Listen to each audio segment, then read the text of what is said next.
Alright. তো প্রথমেই এখান থেকে আমরা একদম ফার্স্ট পেজের কিছু জেনারেল এক্সামিনেশনের কিছু পয়েন্ট আমরা দেখব।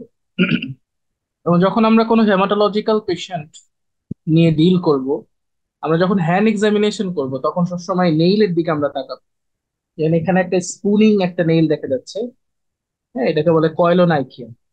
This is very much common in iron deficiency.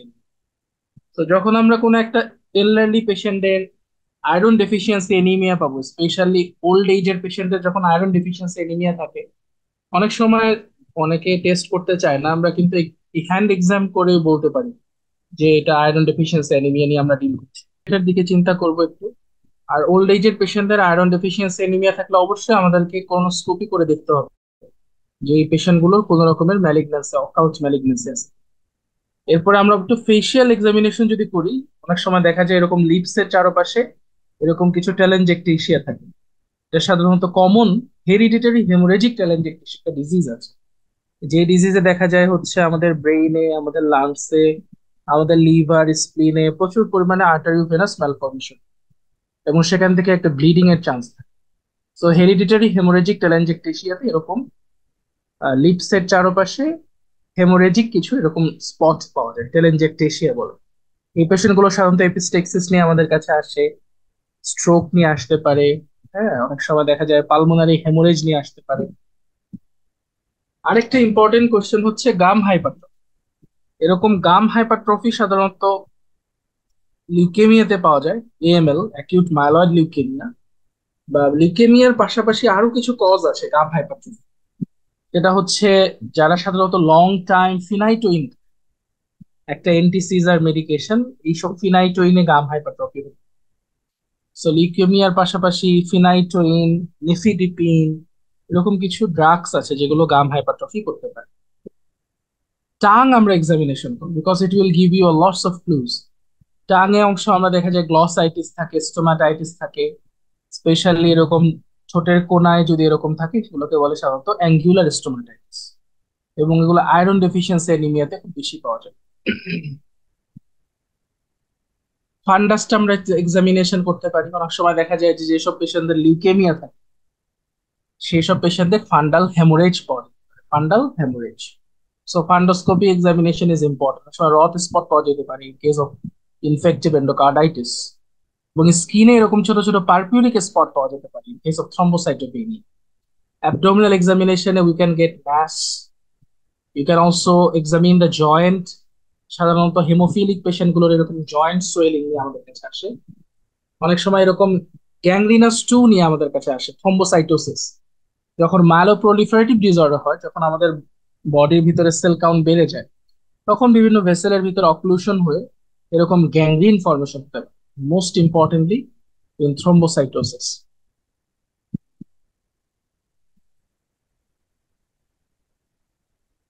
এখানে আমরা একটু অ্যানিমিয়ার ফিচার্স গুলো একটু দেখবো, যে অ্যানিমিয়ার কিছু নন স্পেসিফিক সিমটমস আছে, কিছু স্পেসিফিক সিমটম আছে। নন স্পেসিফিক সিমটমস এর ভিতরে টায়ার্ডনেস, লাইট হেডেডনেস, ব্রেথলেসনেস, এগুলো আমাদেরকে পেশেন্ট বলবে। আর নন স্পেসিফিক সাইনের ভিতরে কেমন কি পেতে পারি আমরা, টেকিকার্ডিয়া, খুব ইম্পর্টেন্ট। ট্যাকিপনিয়া, খুব বেশি বেশি জোরে জোরে শ্বাস নিচ্ছে। অনেক সময় দেখা যায় যে মিউকাস মেমব্রেনটা একদম প্যালোর বা দেখতে একদম সাদা লাগছে পেশেন্ট। হ্যাঁ, অনেক সময় যদি কার্ডিয়াক আমরা অস্কালটেট করি তখন আমরা সময় একটা ফ্লো মারমার পাওয়া যায়, ফ্লো মার্ম। অনেক সময় অ্যানিমিক পেশেন্টদের ব্লাড প্রেশার মাপলে পোস্চারাল হাইপোটেনশন। তো এগুলো হচ্ছে অ্যানিমিয়ার কিছু নন স্পেসিফিক সাইন সিমটম। অনেক সময় ট্রু ফলস এর ভিতরে চলে আসে। এফসিপিএস কোশ্চেনে ট্রু ফলস এর ভিতরে কিন্তু এই বিষয়গুলো চলে আসে। একটা জিনিস আমরা সবসময় খেয়াল রাখবো যে আমাদের বডিতে যে ব্লিডিং গুলো হয়, সুপারফিশিয়াল ব্লিডিং গুলো হয় সাধারণত প্লেটিলেট ডিসঅর্ডারে। যেমন আমরা যদি কখনো দেখি একটা পেশেন্টের প্যাটিচি ডেভেলপ করেছে, ব্রুইজ ডেভেলপ করেছে, হ্যাঁ, গাম ব্লিডিং, মিউকাস মেমব্রেন থেকে ব্লিডিং হচ্ছে, ফান্ডাস্কোপিতে আমরা ফান্ডাল হেমোরেজ পাচ্ছি, likely the patient is having problem with platelets. আর যদি কোনো পেশেন্টের ডিপ সিটেড কোনো ব্লিডিং হয়, যেমন জয়েন্টের ভিতরে ব্লিডিং হচ্ছে, মাসেলে ব্লিডিং হচ্ছে, হ্যাঁ, তারপরে হচ্ছে পেশেন্টের ইন্ট্রাক্রেনিয়াল হেমোরেজ হচ্ছে, ইন্ট্রাঅ্যাবডোমিনাল হেমোরেজ হচ্ছে, তখন সাধারণত মনে করতে হবে যে the problem might be in the coagulation factor. হ্যাঁ, কোয়াগুলেশন ফ্যাক্টরে সমস্যা থাকলে সাধারণত ডিপ সিটেড ব্লিডিং, এই জায়গাটা খুব ইম্পর্টেন্ট। আচ্ছা, এরপরে আমরা চলে যাব হচ্ছে কিছু অ্যানাটমিক্যাল ইনফরমেশন। যেমন হেমাটোপয়েসিস এর ভিতরে আমাদেরকে একটু মাথায় রাখতে হবে যে আমরা যখন মায়ের পেটে থাকি during our development time, haematopoiesis occurs in the yolk sac, in the liver, in the spleen, এটা মোটামুটি আমরা সবাই জানি। আর subsequently in the red bone marrow, in the medullary cavity of the all bones. আর যখন আমরা অ্যাডাল্ট হয়ে যাই তখন সাধারণত হেমাটোপয়েসিস গুলো রেস্ট্রিক্টেড থাকে to vertebra, pelvis, sternum, ribs, clavicle. তার মানে হচ্ছে আমাদের যে ফ্ল্যাট বোনস গুলো আছে সেখানে, স্কাল, আপার হিউমেরাস, প্রক্সিমাল ফিমার, এইসব জায়গায় হচ্ছে আমাদের হেমাটোপয়েসিসটা হয়ে থাকে। স্টেম সেল নিয়ে অনেক সময় এমসিকিউ আসে, অনেক সময় একদম সরাসরি কোশ্চেন চলে আসতে পারে যে all blood cells are derive from a pluripotent haematopoietic stem cells. এটা সাধারণত একটা বোন ম্যারোর 0.01% হয়ে থাকে। এরা নিজে নিজে সেলফ রিনাওয়াল করতে পারে, হ্যাঁ, ডিফারেন্সিয়েট করতে পারে, যে কোনো সেলে কনভার্ট হতে পারে। তো এরকম কিছু স্টেম সেলের এক্সাম্পল হচ্ছে colony forming unit, granulocyte, monocyte stem cell. এটা একটা প্রোজেনিটর সেল। এটা গ্রানুলোসাইট, মনোসাইট এগুলো ফর্মেশন করতে পারে। হ্যাঁ, অনেক সময় আমরা এই যে কলোনি ফর্মিং গ্রানুলোসাইট, মনোসাইট গুলো কিন্তু আমরা অ্যাপ্লাস্টিক এনিমিয়ার পেশেন্ট অথবা থ্রম্বোসাইটোপেনিয়ার পেশেন্ট অথবা প্যানসাইটোপেনিয়ার পেশেন্টকে আমরা দিয়ে থাকি, যাতে করে তাদের বডিতে সেল কাউন্ট বাড়ে। এছাড়া কিছু গ্রোথ ফ্যাক্টর আছে যেগুলো স্টেম সেল থেকে, মানে বোন ম্যারো থেকে প্রডিউস হয়, এবং they control the survival, proliferation and function of other stem cell. যেমন interleukin 3, stem cell factor, macrophage colony stimulating factor, হ্যাঁ, erythropoietin, granulocyte colony stimulating factor, thrombopoietin, এগুলো হচ্ছে সব গ্রোথ ফ্যাক্টর হিসেবে কাজ করে।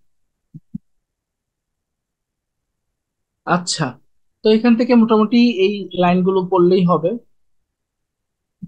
রেড সেলস নিয়ে তেমন আসলে কিছু বলার নাই, এগুলো আমরা মোটামুটি সবাই জানি যে রেড সেলের ডিফারেন্সিয়েশন গুলো। এই ছবিটা একটু আমরা দেখবো যে মায়োলোব্লাস্ট, এটা ডিফারেন্সিয়েট হয়ে আস্তে আস্তে নিউট্রোফিল ফর্মেশন। প্রো নর্মোব্লাস্ট, এটা ডিফারেন্সিয়েট হয়ে রেড ব্লাড সেল ফর্মেশন। আর মেগাক্যারিওব্লাস্ট, এটা থেকে আমাদের প্লেটলেট আসে, মেগাক্যারিওসাইট হয় এবং সেখান থেকে প্লেটলেট আসে। সো এটা এমসিকিউ তে আসতে পারে যে কোনটার সোর্স কি, মায়োলোব্লাস্ট থেকে নিউট্রোফিল, প্রো নর্মোব্লাস্ট থেকে হচ্ছে রেড সেলস, এবং মেগাক্যারিওব্লাস্ট থেকে হচ্ছে আমাদের platelet. This is very very important.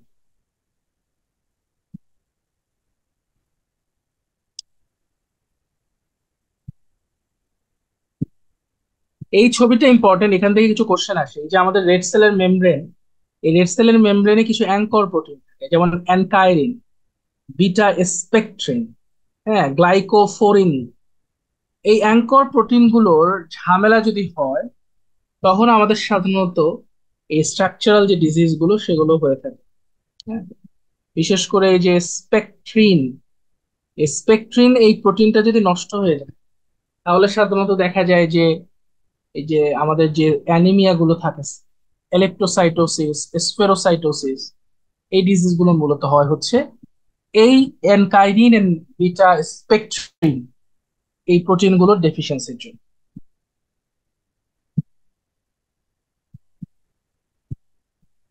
তাহলে inherited abnormalities of these protein results in the loss of membrane as cell passes through the spleen, and formation of abnormally shaped red cell called spherocytes, electrocytes। তাহলে এই স্পেকট্রিন and অ্যানকাইরিন এগুলো ডেফিসিয়েন্সির জন্য আমাদের কি হয়, এই abnormally shaped sell গুলো হয়।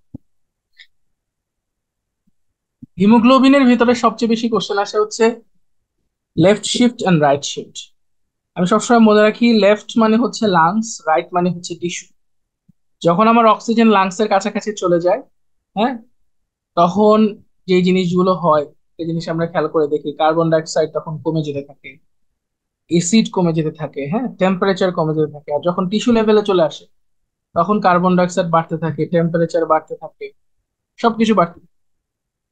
লাংসে সবকিছু কমতে থাকে, carbon dioxide, temperature, hydrogen ion, two three bisphosphoglyceric acid. আর রাইটে গিয়ে সবকিছু বাড়ে। সো হিমোগ্লোবিন নিয়ে তেমন কিছু বলার নাই, এটা আমরা জাস্ট একটা রিডিং দিয়ে দিব। এখানে অক্সিজেন হিমোগ্লোবিন ডিসোসিয়েশন কার্ভ থেকে লেফট শিফট রাইট শিফট থেকে কোশ্চেন আসে। হোয়াইট ব্লাড সেল, নিউট্রোফিল, এগুলো নিয়ে হচ্ছে জাস্ট যতটুকু দাগানো আছে একটা রিডিং আমরা দিব। প্লেটিলেট, এখানে একটু কোশ্চেন আসে যেটা ক্লিনিক্যাল কোশ্চেন, যে drugs that inhibit the platelet function and thrombosis includes aspirin, clopidogrel, prasugrel, ticagrelor. এখন কিন্তু আমরা এমআই এর পেশেন্টদেরকে যখন লোডিং দেই অ্যাসপিরিনের সাথে ক্লপিডোগ্রেল না দিয়ে টিকাগ্রেলোর দিই, কারণ দেখা গেছে যে ম্যাক্সিমাম পেশেন্টদের ক্লপিডোগ্রেলের রেজিস্ট্যান্স। সেগুলো কিন্তু নতুন ড্রাগ। এছাড়া কিছু ডিরেক্ট থ্রম্বিন কিছু ইনহিবিটর আছে, যেমন অ্যাবিসিক্সিম্যাব, টাইরোফিব্যান, হ্যাঁ, অ্যাপটিফিবেইটেড, এগুলো কিছু আমাদের নতুন নতুন গ্লাইকোপ্রোটিন 2B3 এ ইনহিবিটর আছে, সেগুলোর নাম একটু জানা দরকার।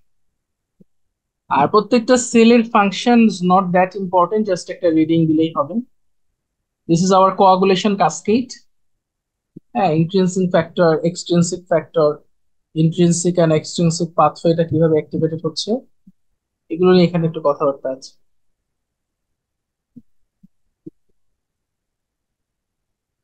আমাদেরকে এই ছবিটা ভালো করে মনে রাখতে হবে যে যখন কোনো টিস্যু ড্যামেজ হয় তখন আমাদের সাধারণত এক্সট্রিনসিক পাথওয়েটা অ্যাক্টিভেট হয়।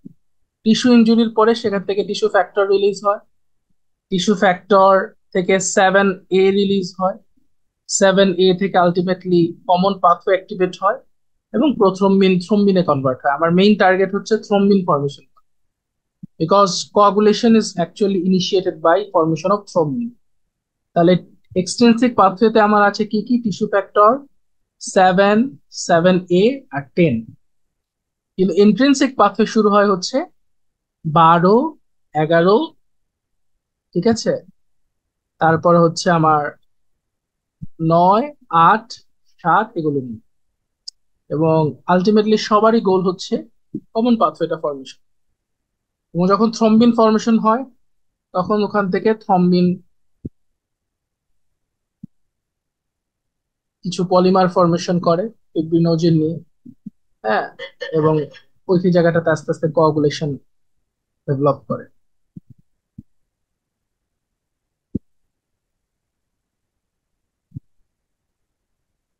এটা একটা এমসিকিউ এর কোশ্চেন যে আমাদের প্লেটিলেট থেকে প্লেটিলেটের স্ট্রাকচারাল কি কি জিনিস আছে। প্লেটিলেটের দুই ধরনের গ্র্যানিউল আছে, আসলে তিন ধরনের গ্র্যানিউল আছে, আলফা, ডেন্স আর ল্যামডা। আলফা গ্র্যানিউলস এর ভিতরে এই যে fibrinogen, von Willebrand factor, platelet derived growth factor, clotting factor, এগুলো থাকে। আর ডেন্স এর ভিতরে ক্যালসিয়াম, এটিপি, এডিপি, সেরোটোনিন, এগুলো থাকে ডেন্স। হ্যাঁ, ল্যামডার ভিতরে হচ্ছে হাইড্রোলাইজ। এটা থেকে এমসিকিউ আসতে পারে যে প্লেটিলেটের গ্র্যানিউলস গুলো কি কি আছে। So, আমরা যখন কোনো হেমাটোলজিক্যাল ডিজিজ এর ইনভেস্টিগেশন দেই তখন সাধারণত আমরা প্রথমে যেটা প্রেফার করি একটা সিবিসি করতে, সাথে একটা পিবিএফ করতে। যখন আমরা কিছু বুঝি না তখন আমরা বোন ম্যারো এক্সামিনেশন করি। যখন কোনো ব্লিডিং ডিসঅর্ডার চিন্তা করি আমরা, তখন কিন্তু সাধারণত আমরা এই কোয়াগুলেশন প্রোফাইলটা চেক করি। কোয়াগুলেশন প্রোফাইল খুব ইম্পর্টেন্ট, পিটিএ পিটিটি করি। হ্যাঁ, তো সবসময় মনে রাখতে হবে যে এক্সটেন্সিভ পাথওয়েটা ভালো বোঝা যায় হচ্ছে প্রথম মিন টাইম, আর ইন্ট্রিনসিক পাথওয়েটা ভালো বোঝা যায় হচ্ছে এপিটিটি। এটা খুবই বেশি মানে এক্সামে আসে। আর পিটি এপিটিটি দুইটাই যদি প্রলংড হয় সেটা ইন্ডিকেট করে যে either there is deficiency or inhibition of the final common pathway, যেখানে ফ্যাক্টর 5 আছে, ফ্যাক্টর 10 আছে, ফ্যাক্টর 2 আছে, or global coagulation factor deficiency. হ্যাঁ, বিশেষ করে ডিআইসি, ডিসেমিনেটেড ইন্টারভাস্কুলার কোয়াগুলেশনে কিন্তু পিটি বাড়ে, এপিটিটি বাড়ে, সব বাড়ে। ঠিক আছে, এছাড়া আমরা মিক্সিং টেস্ট করতে পারি। মিক্সিং টেস্ট করে আমরা সাধারণত দেখা যায় কোয়াগুলেশন ফ্যাক্টর ডেফিসিয়েন্সি আমরা টেস্ট করতে পারি। কোয়াগুলেশন ফ্যাক্টর ডেফিসিয়েন্সি টেস্ট করার টেস্টের নাম হচ্ছে মিক্সিং টেস্ট। মিক্সিং টেস্টটা কি? যে আমি যদি কোনো একটা পেশেন্ট চিন্তা করি যে তার কোনো একটা ক্লটিং ফ্যাক্টরের ডেফিসিয়েন্সি আছে, তাহলে আমি যেটা করতে পারি, যদি আমি ওই পেশেন্টের ব্লাডের সাথে নর্মাল কোনো পেশেন্টের প্লাজমা যদি আমি মিক্স করি, তাহলে দেখা যাবে যে আমার কোয়াগুলেশন ফ্যাক্টরটা যে ডেফিসিয়েন্সি সেটা আমার কারেক্টেড হয়ে গেছে। তখন আমার এই এপিটিটি আর পিটি এগুলো প্রলং দেখাবে।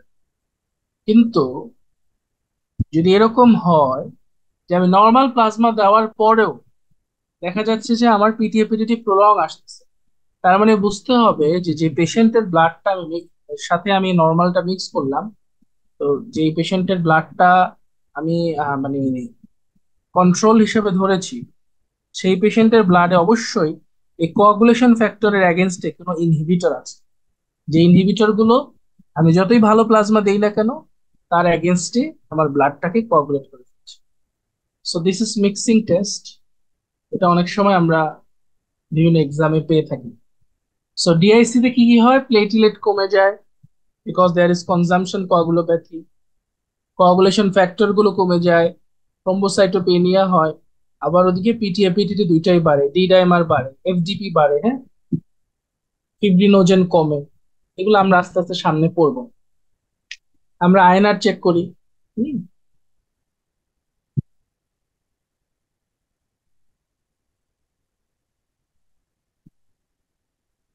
এগুলো লাগবে না। এরপরে খুবই ইম্পর্টেন্ট কোশ্চেন হচ্ছে এই রেড সেলস এর অ্যাপিয়ারেন্স এর উপর বেসিস করে আমাদের ডায়াগনোসিস করা যে কোনটাতে কোন ডিজিজ হতে পারে, কোশ্চেন গুলো খুব আসে। যেমন মাইক্রোসাইটোসিস, মানে যেখানে এমসিভি 76 ফ্যামটোলিটারের নিচে থাকে, এগুলো সাধারণত আমরা তিনটা জায়গায় বেশি পাই। একটা হচ্ছে আয়রন ডেফিসিয়েন্সি অ্যানিমিয়া, একটা হচ্ছে থ্যালাসেমিয়া, আর একটা হচ্ছে কি সিডারোব্লাস্টিক অ্যানিমিয়া। আর ম্যাক্রোসাইটোসিস, যেখানে এমসিভির কাউন্ট বা এমসিভির সাইজ 100-র উপরে চলে যায়, সেগুলো সাধারণত আমরা পাই হচ্ছে vitamin B 12 folate deficiency, sometimes liver disease, alcoholism, hypothyroidism, হ্যাঁ, মাইলোডিসপ্লাস্টিক সিনড্রোম। ড্রাগস এর ভিতরে কিছু আছে যেমন ফিনাইটোইন এমসিবি বাড়াতে পারে, ট্রাইমিথোপ্রিম, মিথোট্রেক্সেট, জিদোভুদিন, হ্যাঁ, এটা একটা এন্টি এইচআইভি মেডিকেশন। এগুলো কিন্তু আমাদের সেলের সাইজ বাড়াতে পারে, বিশেষ করে আরবিসি। আবার টার্গেট সেল পাওয়া যায় আমাদের কোথায় কোথায়, থ্যালাসেমিয়াতে পাওয়া যায়, স্প্লেনেক্টমি করার পর পাওয়া যায়, সিএলডি তে পাওয়া যায়, হিমোগ্লোবিন সি ডিজিজে আমাদের টার্গেট সেল আছে, হ্যাঁ, সেগুলো কিন্তু ইম্পর্টেন্ট, টার্গেট সেল কোথায় পাওয়া যায়। তারপরে স্পেরোসাইটস কোথায় হবে, স্পেশালি অটোইমিউন হেমোলাইটিক অ্যানিমিয়াতে প্রচুর স্পেরোসাইট পাওয়া যায়, পোস্ট স্প্লেনেক্টমিতে স্পেরোসাইটস পাওয়া যায়। এটা আমার একটা কোশ্চেন আসছিল সম্ভবত মিড টার্মের সময়, যে স্পেরোসাইটস পাওয়া যাচ্ছে একটা পেশেন্টে, সো অনেকগুলো ডিডি ছিল, মেনলি এটার অ্যান্সার হবে post splenectomy. So autoimmune haemolytic anaemia, post splenectomy, এগুলোতে আমরা অনেক সময় কি পাই, স্পেরোসাইটস। তারপরে এরকম দেখা যাবে হেঞ্জ বডি বলতে গ্লুকোজ 6 ফসফেট ডিহাইড্রোজেনাস ডেফিসিয়েন্সিতে পাওয়া যায়। অনেক সময় এরকম শোনা যাবে যে হেলমেট সেল বা সিস্টোসাইটস, সাধারণত ইন্ট্রাভাস্কুলার হেমোলাইসিস বা ডিআইসি এগুলোতে অনেক হেলমেট সেল পাওয়া যায়, সিস্টোসাইটস, ব্রোকেন সেলস পাওয়া যায়। হ্যাঁ, তাহলে রেড সেল ফ্র্যাগমেন্টস কোথায় কোথায় পাওয়া যায়, DIC, haemolytic uraemic syndrome, TTP, এগুলোতে আমরা অনেক সময় ইন্ট্রাভাস্কুলার হেমোলাইসিস পেয়ে থাকি। আবার নিউক্লিয়েটেড রেড ব্লাড সেল, তার মানে নর্মোব্লাস্ট, কখন পাওয়া যাবে, যখন একটা পেশেন্টের ম্যাসিভলি ব্লিডিং হয়েছে, তখন বোন ম্যারো অ্যাক্টিভেটেড হয়ে কিছু ইম্যাচুর সেলকে ব্লাডে পাঠিয়ে দিবে। তাহলে acute haemorrhage, sepsis, severe haemolysis, myelofibrosis, marrow infiltration, এসব ক্ষেত্রে আমরা অনেক সময় নর্মোব্লাস্ট পেতে পারি, নিউক্লিয়েটেড আর্মিস। হেঞ্জ বডি যেমন আমরা বললাম গ্লুকোজ 6 ফসফেট ডিহাইড্রোজেনাস ডেফিসিয়েন্সি পেশেন্টের পাওয়া যায়। আমি একটা পেশেন্ট দেখেছিলাম মেডিসিন ওয়ার্ডে কাজ করার সময়, গ্লুকোজ 6 ফসফেট ডিহাইড্রোজেনাস ডেফিসিয়েন্সি। আরেকটা আমরা পাবো হচ্ছে হাওয়েল জলি বডি। হাওয়েল জলি বডি হচ্ছে নিউক্লিয়ার একটা র্যামনেন্ট। এটা সাধারণত পাওয়া যায় হচ্ছে আমাদের এই যে হাইপোস্প্লেনিজম বা স্প্লেনেকটোমাইটস পেশেন্টদের হাওয়েল জলি বডি। এছাড়া ব্যাসোফিলিক stippling is very much common in lead poisoning. It is also found in sideroblastic anemia, myelodysplasia, etc. এখানে যে কটা এক্সাম্পল আছে এগুলো থেকে কোশ্চেন আসবে। সো এটা এটা এই যে লাস্টের এই ছবিটা হচ্ছে বেসোফিলিক। সো কিছু কোয়াগুলেশন স্ক্রিনিং টেস্ট আছে, যেমন আমরা প্লেটলেট কাউন্ট, যখন আমরা দেখি যে আমাদের কোনো প্রবলেম, পেশেন্টের কোয়াগুলেশন রিলেটেড প্রবলেম আমাদের কাছে মনে হয় ডিপ সিটেড ব্লিডিং হচ্ছে, ডিআইসি ডেভেলপ করেছে, তখন সাধারণত আমরা প্লেটলেট কাউন্টটা চেক করি, হ্যাঁ, প্রথম মিন টাইম চেক করি। সবসময় মনে রাখতে হবে যে প্রথম মিন টাইমটার ঝামেলা হয় মূলত এক্সট্রিনসিক পাথওয়ে। তাহলে এক্সট্রিনসিক পাথওয়েতে আমার কোয়াগুলেশন ফ্যাক্টর কি কি ছিল, আমরা যদি একটু চিন্তা করি, সেখানে 7 ছিল, 5 ছিল, 10 ছিল, 2 ছিল, হ্যাঁ, ওগুলোর ডেফিসিয়েন্সিতে সাধারণত প্রথম মিন টাইম বাড়ে। হ্যাঁ, deficiency of factor 2, factor 5, factor 7, factor 10, fibrinogen, DIC. আর এপিডিটি তে আমার ফ্যাক্টর ছিল অনেকগুলো, 12, 11, 9, 8, হ্যাঁ। তাহলে ওইসব জিনিসের ডেফিসিয়েন্সিতে আমাদের মেনলি হবে এপিডিটি বাড়বে। অনেক সময় দেখা যায় যে আনফ্র্যাকশনেটেড যে হেপারিন গুলো আমরা ইউজ করি, স্পেশালি ডিউরিং ডায়ালাইসিস, অথবা কোনো সিকেডি পেশেন্টের আমার এমআই হয়েছে, আমাকে হেপারিন দিতে হবে, we usually choose unfractionated heparin. Unfractionated heparin সাথে আমাদের মেইনলি এপিডিটির সম্পর্ক, হ্যাঁ। Lupus anticoagulant, multiple factor deficiency, এগুলোতে অনেক সময় দেখা যায় এপিডিটিটা বাড়ে। অনেক সময় ডিআইসি তে বা লিভার ফেইলিউরে ফিব্রিনোজেন কমে যায়। নর্মাল ফিব্রিনোজেন লেভেল 1.5 থেকে 4, একের নিচে সাধারণত কমে গেলে তখন আমরা সেটাকে ডিআইসি নিই, হ্যাঁ।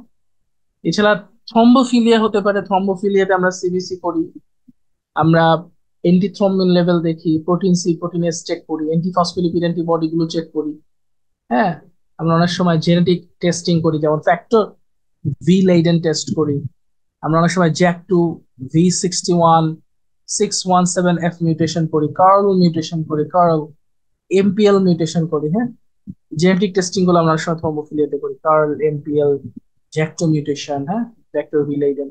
সামটাইমস আমরা ফ্লো সাইটোমেট্রি করি to find out the possible cause of thrombophilia, especially PNH পেশেন্টদের আমরা এই CD55, CD59, CD14, CD16 এগুলো চেক করার জন্য আমরা ফ্লো সাইটোমেট্রি করি।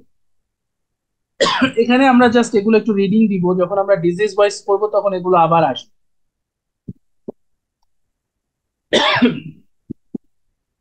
একটা খুব পছন্দের কোশ্চেন আছে স্যারদের, সেটা হচ্ছে আমরা কখন একটা পেশেন্টের থ্রম্বোফিলিয়া এই টেস্ট গুলো করবো। তা আমি যখন এফসিপিএস পার্ট 1 দিয়েছিলাম, ওই সময়কার কোশ্চেন ছিল। সো থ্রম্বোফিলিয়া স্ক্রিনিং গুলো তাদেরই করা হয় যাদের অ্যাবনর্মাল কোনো লোকেশনে থ্রম্বোসিস, যেমন venous thrombosis in unusual site, তো সেরেব্রাল ভেইনে থ্রম্বোসিস হয়েছে, হ্যাপাটিক ভেইনে থ্রম্বোসিস হয়েছে, portal vein, splenic vein, mesenteric ভেইনে থ্রম্বোসিস হয়েছে, অথবা খুব আর্লি বয়সে থ্রম্বোসিস হয়েছে 45 ইয়ার্স এর আগে, রিকারেন্ট থ্রম্বোসিস হচ্ছে, ফ্যামিলি হিস্ট্রি ছিল, আর্টারিয়াল ভেনাস দুয়োটাই থ্রম্বোসিস হচ্ছে। এইসব ক্ষেত্রে আমাদেরকে অবশ্যই এই যে protein C, protein S, factor V Leiden, flow cytometry যেটাই হোক আমাদের করে ক্লিনিক্যালি কোরিলেট করে বের করতে হবে।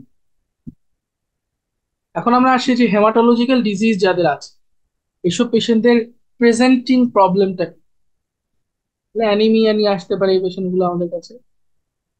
তাহলে কজেস অফ অ্যানিমিয়া, এটা হতে পারে যে বোন ম্যারো প্রোডাকশন করতেছে কম, ডিক্রিজড অর ইনইফেক্টিভ ম্যারো প্রোডাকশন। এটা সাধারণত কেন হয়, আমাদের অনেকে আয়রন ডেফিসিয়েন্সি থাকে, ভিটামিন B12 ডেফিসিয়েন্সি থাকে, ফলের ডেফিসিয়েন্সি থাকে, হ্যাঁ। অনেক সময় আমাদের মাইলো ডিসপ্লেসিয়া থাকতে পারে, হাইপোপ্লেসিয়া থাকতে পারে। এদের অনেক সময় দেখা যায় ম্যারো ইনইফেক্টিভলি আরবিসি প্রোডাকশন করছে, অথবা ম্যালিগনেন্ট সেল দিয়ে ম্যারো ইনফিল্ট্রেট হয়ে গেল, অথবা রেনাল ফেলিউরের patient, anaemia of chronic disease. In that case there is ineffective marrow production, normal marrow production but increased removal, that is found in hemolysis, hypersplenism, blood loss। তখন আমাদেরকে ওভাবে চিন্তা করতে হবে। Anaemia is a very important presentation of a patient with hematological disorder। তাহলে অবশ্যই anaemia পেশেন্টের আমার আয়রন ডেফিসিয়েন্সি আছে কিনা এটা দেখতে হবে, ডায়েটারি হিস্ট্রি নিতে হবে, পাস্ট মেডিকেল হিস্ট্রি নিতে হবে, যেমন রিউমাটয়েড আর্থ্রাইটিস পেশেন্টদের কিন্তু অ্যানিমিয়া অফ ক্রনিক ডিজিজ থাকে, family history is very important. Drug history is important, যে কোনো antiplatelet, anticoagulant, anti inflammatory drug খাচ্ছে কিনা। যেসব ড্রাগ গুলো এরকম অ্যাপ্লাসিয়া বা হেমোলাইসিস এগুলো করতে পারে। তাহলে অ্যানিমিয়ার আমার অ্যাপ্রোচটা ইম্পর্টেন্ট। তারপরে আমাকে দেখতে হবে এমসিবি করে। এমসিবি যদি কম হয়, normocytic anaemia, sorry, microcytic anaemia, সেটা সাধারণত তিনটা জায়গায় আমরা পাই: thalassaemia, iron deficiency anaemia, sometimes sideroblastic anaemia. Macrocytosis হলে আমরা সাধারণত দেখা যায় ভিটামিন বি 12, ফলেট, মায়োলয়েড এগুলোতে পাই। আর নর্মোসাইটিক যদি হয় তাহলে আমরা সাধারণত দেখা চিন্তা করবো যে পেশেন্টের কোনো ব্লাড লসের হিস্ট্রি আছে কিনা, অথবা ক্রনিক কোনো ডিসঅর্ডার হিস্ট্রি আছে মাথায়। আয়রন ডেফিসিয়েন্সি অ্যানিমিয়া যখনই আমরা চিন্তা করব কোন একটা ওল্ড এজের পেশেন্ট, অবশ্যই আমাকে তখন এই কোলন ক্যান্সারের কথা মাথায় রাখতে হবে এবং পেশেন্টকে অবশ্যই কোলোনোস্কোপির জন্য বলতে হবে। সিকেল সেল অ্যানিমিয়াতে অনেক সময় দেখা যায় পেশেন্টের হঠাৎ করে স্ট্রোক হতে পারে, হঠাৎ করে পালমোনারি এম্বোলিজম ডেভেলপ করতে পারে মাথায়। High haemoglobin is also bad. অনেক সময় অনেকের হেমাটোক্রিট greater than 0.52, হ্যাঁ, এরকম যদি more than 2 months থাকে তখন আমরা সাধারণত এটাকে বলি হচ্ছে ইয়াথ্রোসাইটোসিস বা পলিসাইথেমিয়া, ট্রু পলিসাইথেমিয়া।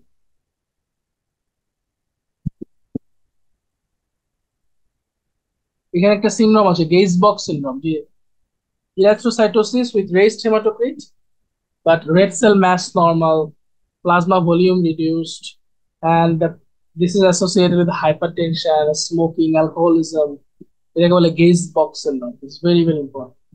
আর যখন high haematocrit count doesn't have any kind of reason, we call polycythemia rubra vera, তখন আমাদেরকে এই V617F মিউটেশন দেখতে হবে, জ্যাক2 mutation.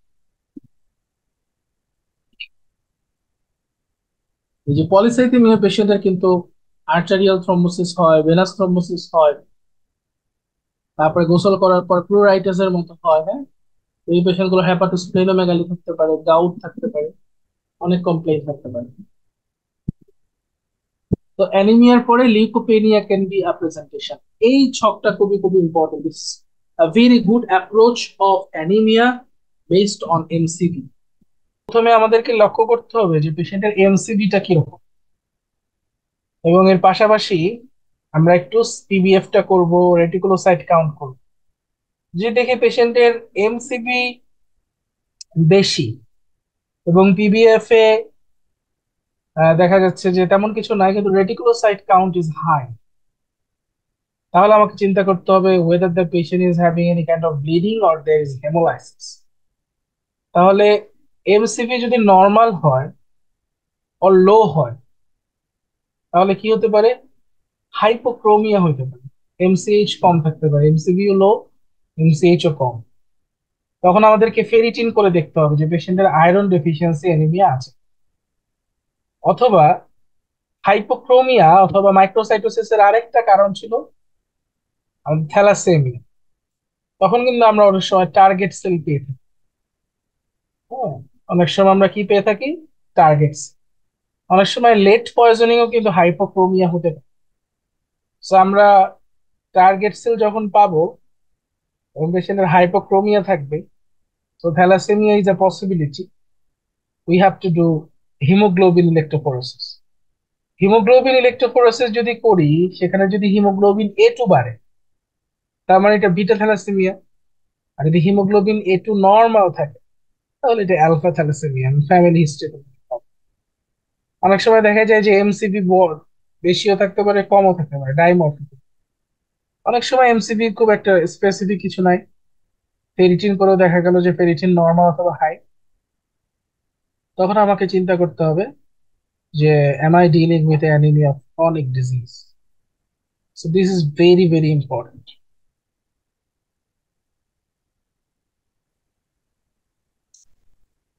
On the other hand, MCB যদি 100-র উপরে থাকে, এ- তখন আমাকে হিস্ট্রিতে ভালো মতো ক্লু নিতে হবে যে আমার পেশেন্টের কোনো অ্যালকোহলের হিস্ট্রি আছে কিনা, লিভার ডিজিজের হিস্ট্রি আছে কিনা, পার্নিশাস অ্যানিমিয়ার হিস্ট্রি আছে কিনা, হাইপোথাইরয়েডিজম হিস্ট্রি আছে কিনা, ড্রাগস, সার্জারি, অ্যাবডোমিনাল সার্জারি।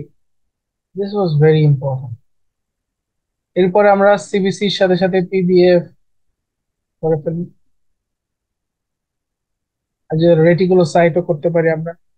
যদি দেখি যে MCB more than 100 and there is hyper segmented neutrophil, এবং নিউট্রোফিলের ভিতরে নর্মালি 3 থেকে 5টা লোব থাকে। যদি দেখা যায় যে multiple lobes more than 5 in a neutrophil, we call it hyper segmented neutrophil. এটা সাধারণত ফলের ডেফিসিয়েন্সি, ভিটামিন বি ডেফিসিয়েন্সি এই লেভেলেই পাওয়া যায়। তো সে ড্রাগ ইনডিউসড হতে পারে। আর যদি দেখেন এমসিবি হাই, টার্গেট সেলস আর দেয়ার, লিভার ফাংশন অল্টারেশন। আবার অনেক সময় দেখা যায় যে এমসিবি হাই পেশেন্টের সাধারণত দেখা যাচ্ছে মানে সাইটোপেনিয়া ডেভেলপ করবে, pancytopenia, MCV is high, that means there is myelodysplasia, তাহলে low cell count with high MCV, myelodysplasia should come first. Dimorphic হতে পারে ইন কেস অফ সিরোব্লাস্ট। অনেক সময় দেখা যায় হাইপার ক্রোমাসি হয়, পলিক্রোমাসি, এগুলো সব দেখা যায় যে হেমোলাইসিস।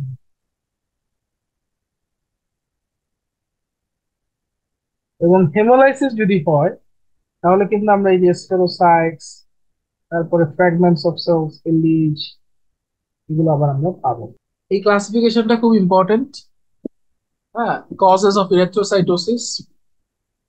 তাহলে রিলেটিভ ইরেথ্রোসাইটোসিস কখন হয়? যেখানে আমার মেইনলি হেমাটোক্রিটটা হাই হয় কিন্তু রেড সেল ম্যাস ভালো থাকে, প্লাজমা ভলিউমটা লো থাকে। তার মানে এখানে আসলে ট্রু হেমাটোপয়েসিস না, এরিথ্রোসাইটোসিস না, আমার বডির ভলিউমটা কমে গিয়ে হয়েছে, ডায়াবেটিক পাচ্ছে লোক, অথবা হচ্ছে স্মোকার্স, অবিজ, অ্যালকোহল খেয়েছে অনেক, এইসব ক্ষেত্রে অনেক সময় দেখা যায় রিলেটিভ ইরেথ্রোসাইটোসিস হয়। আর absolute erythrocytosis is found in myeloproliferative disorder, polycythaemia rubra vera. Secondary কিছু কজের ভিতরে যেমন আছে high altitude, renal disease,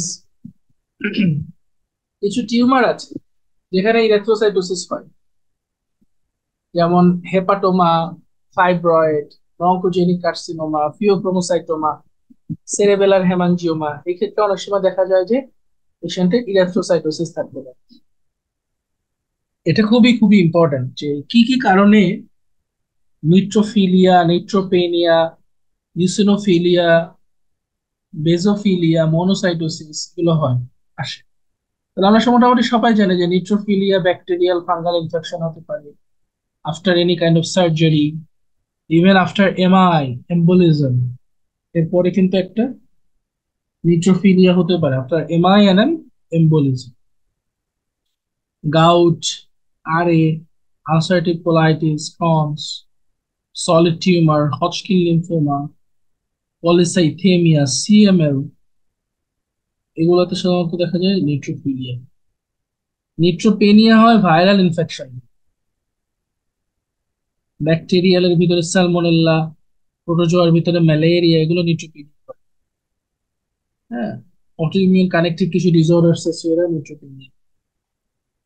alcohol neutropenia করে, লিউকেমিয়া, মায়োডিসপ্লেসিয়া, এরা নিউট্রোপেনিয়া করতে পারে।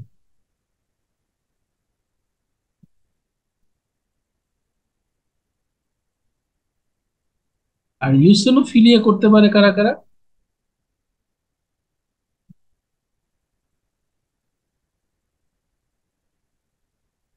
Allergy, hay fever, asthma, eczema, allergy, অথবা ইনফেকশন,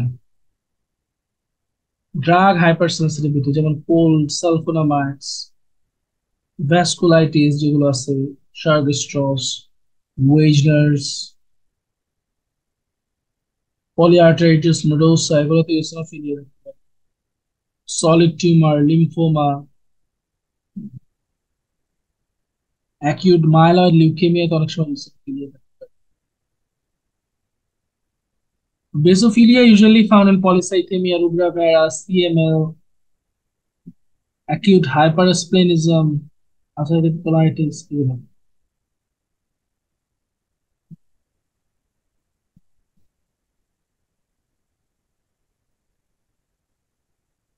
আবার মনোসাইটোসিস নর্মালি টিবিতে হয়।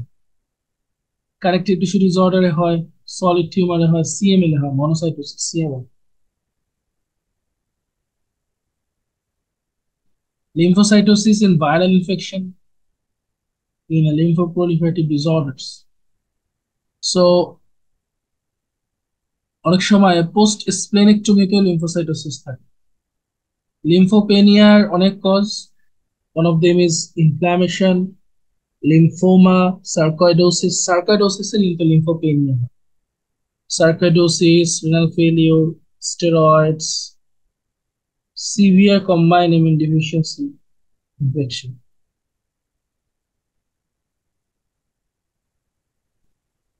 তাহলে এইচআইভি তে লিম্ফোপেনিয়া হতে পারে, স্টেরয়েডে লিম্ফোপেনিয়া হতে পারে, সার্কোইডোসিস।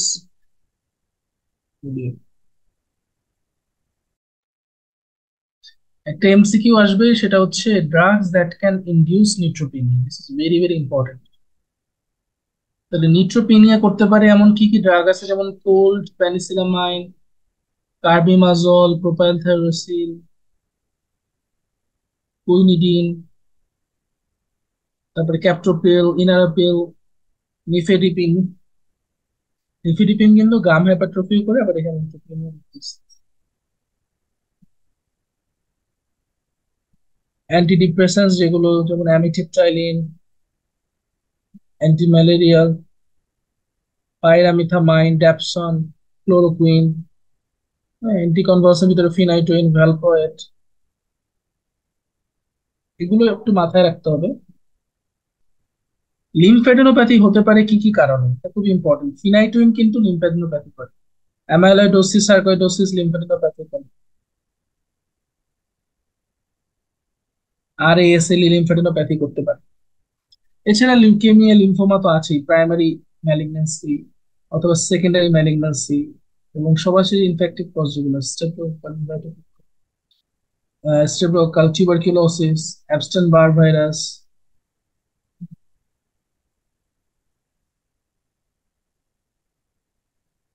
তারপরে কিছু হিস্টোপ্লাজমোসিস, ব্যাকটেরিয়া মাইকোসিস।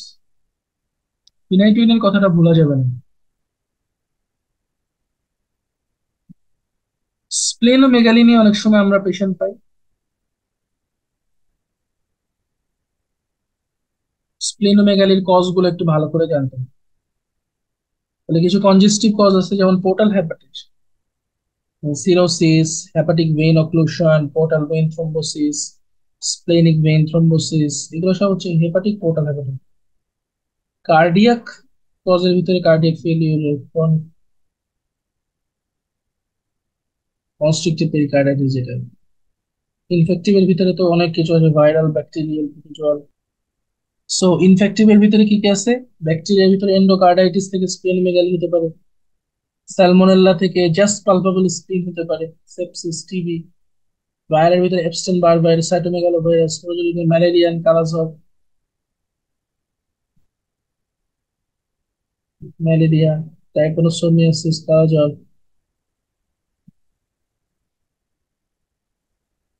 ফাঙ্গাল কিছু ইনফেকশন হতে পারে, ফাঙ্গাল হিস্টোপ্লাজমোসিস অনেক সময় স্প্লেনোমেগালি থাকতে পারে। ম্যালেরিয়া কালাজ্বর তো আছে, ট্রাইকোনোসোমিয়াসিস। অনেক সময় Felty's syndrome of rheumatoid arthritis, SLE, sarcoidosis can present with splenomegaly. Haematological ডিসঅর্ডারের ভিতরে all kind of anaemia, hereditary spherocytosis, megaloblastic anaemia, disorder.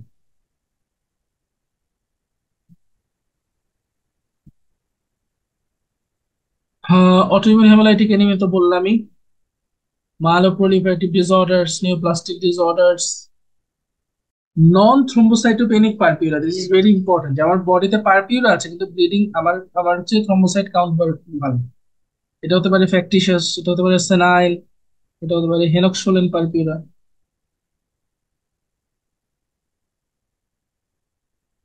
অনেক সময় পারপিউরা ফালমিনেন্স ডেভেলপ করে in case of DAC patient, যেটা ছবি আছে।